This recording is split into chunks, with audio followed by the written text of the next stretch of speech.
Je sors de la plage, je ne sais pas pour vous, mais moi c'est très rarement quand je mets une ceinture sur le terrain. Voilà, c'est pas ma faute. Et souvent de fois, ma compagne et mes petits qui disent toujours sur moi, mais comment que ça se fait que tata, tu mets toujours la ceinture quand tu es sur la route? Voilà, malheureusement c'est un défaut que j'ai. Et là je sors du terrain, et comme je sors du terrain, dès que je commence à être sur la route, je mets ma ceinture, un petit peu trop tard. Et là, je commence à rouler. Et quand je commence à rouler, je vois deux motards qui arrivent. Donc, il y en a un qui se met devant la voiture, l'autre derrière la voiture. Comme on voit ça, c'est pas bon. Et tout à coup, il me fait signe. Donc, je m'arrête. Il dit bonjour, monsieur. Bonjour. Papier du véhicule, je donne. Il dit, vous savez pourquoi que je vous arrête? Je dis oui, monsieur.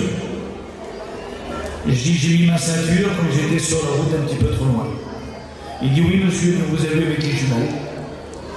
Et tout à coup, quand il commence à prendre ma pièce d'identité, il regarde mon véhicule, il dit, vous faites partie des gens du voyage? Je dis, oui, monsieur. Donc, je reconnais ma faute. Et tout à coup, il dit, monsieur, je vous arrête pour une deuxième chose aussi. Je dis, là, monsieur, je ne peux pas vous dire. Il dit, monsieur, quand vous êtes arrivé au rond-point, vous avez mis le clignotant un petit peu trop tard. Je dis oui, mais je dis oui quand même. Mais il dit trop tard, monsieur. Ben j'ai dit, monsieur, écoutez, non, vous dites que je suis en tort, je suis en tort, je me plie à la loi.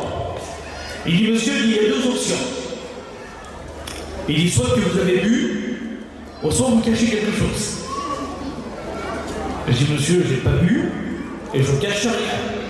Il dit, parce que normalement, comme on arrête les gens du voyage, souvent de fois, il faut des coups de poing dans ta tableau de bord et ils disent à la femme, c'est du pain, je te tue. Alors je dis, vous connaissez bien les gens du voyage.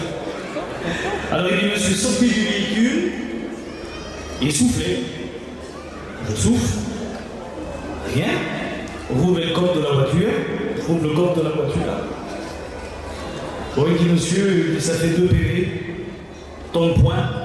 Je dis, oui, monsieur.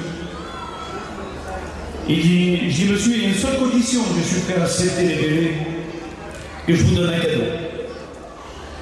Il dit, là, monsieur, j'arrive plus à comprendre. Qu'est-ce que vous cachez dans la voiture? Je dis, monsieur, rien. Et tout à coup, je rouvre mon tableau de bord, je prends un petit Nouveau Testament. Et Dieu me dit dans mon cœur de dire un seul mot. Je tourne le Nouveau Testament et je dis, monsieur, Dieu vous a pas oublié.